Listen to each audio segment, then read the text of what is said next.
Colombia es un país con una tradición de violencia contra periodistas y yo creo que ese es el primer fenómeno de restricción a la libertad de prensa.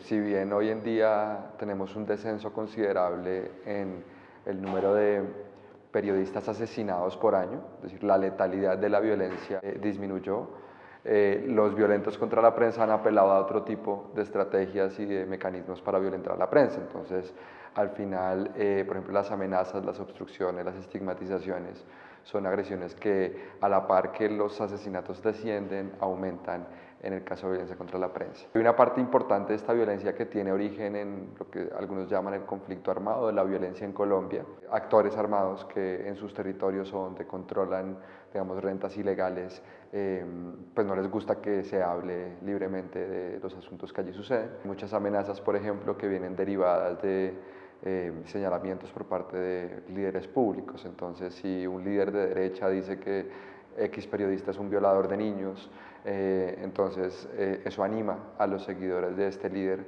a amenazar al periodista y sucede, pues, digamos, eso es variopinto, líderes de izquierda que también dicen que X medio es tóxico para la democracia y esto anima a sus seguidores a amenazar periodistas. En este año nosotros notamos un notable incremento de amenazas contra periodistas, ¿sí?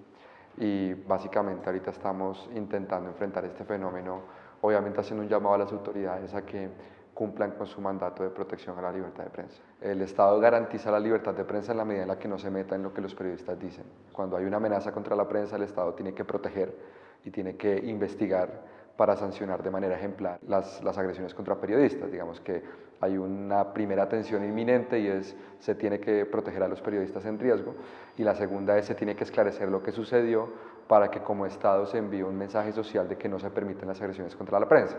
La FLIP no es la organización encargada de brindar la protección, es la organización encargada de asegurarse lo más que se pueda de que el Estado cumpla su deber. Al final la libertad de prensa es un derecho que se comprometió a defender el Estado, ¿no?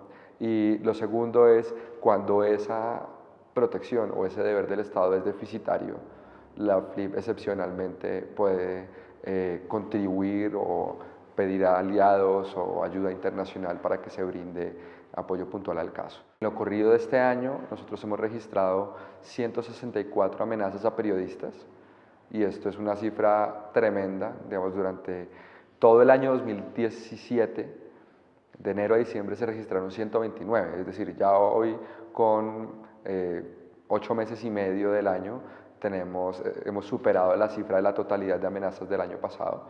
En materia de asesinatos, este año se registró el asesinato de los 3 periodistas ecuatorianos del diario El Comercio en el municipio de Tumaco, zona fronteriza con el Ecuador, pues que fue un caso que conmocionó al país, pero que también deja un mensaje claro, y es que si bien la violencia letal ha disminuido, y eso es bueno, hay algunos territorios silenciados o territorios donde al incursionar hay agresiones graves a la libertad de prensa. El Catatumbo, uno de ellos, digamos, de los últimos 7 secuestros, 5 han ocurrido en el Catatumbo. Digamos, uno no solo debe ver la violencia contra la prensa y la censura desde los hechos, es decir, mataron 3 periodistas, secuestraron y mataron 3 periodistas, sino desde el mensaje que eso implica para el derecho a la información de lo que allí pasa.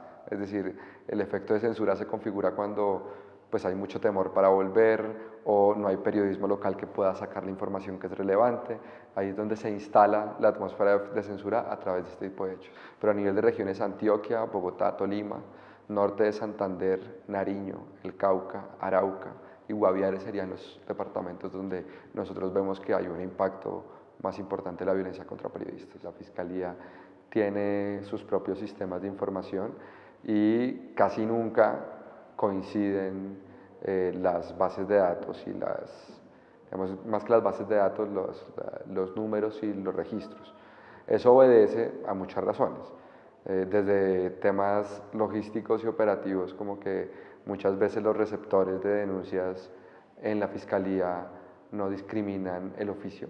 Entonces es una amenaza contra un ciudadano en vez de registrarla como una amenaza contra un periodista, hasta temas de confianza, digamos que la FLIP pueda brindar más confianza para depositar un relato y una documentación de un caso que las autoridades locales, ¿no? Lo que sí es cierto, y lo sé por una reciente reunión que se tuvo con el fiscal general de la Nación, es que tanto la FLIP como la Fiscalía registran el aumento, ¿no? Es decir, y entonces ahí, digamos, hay una coincidencia, por lo menos en el deterioro de las condiciones para ejercer la libertad de prensa.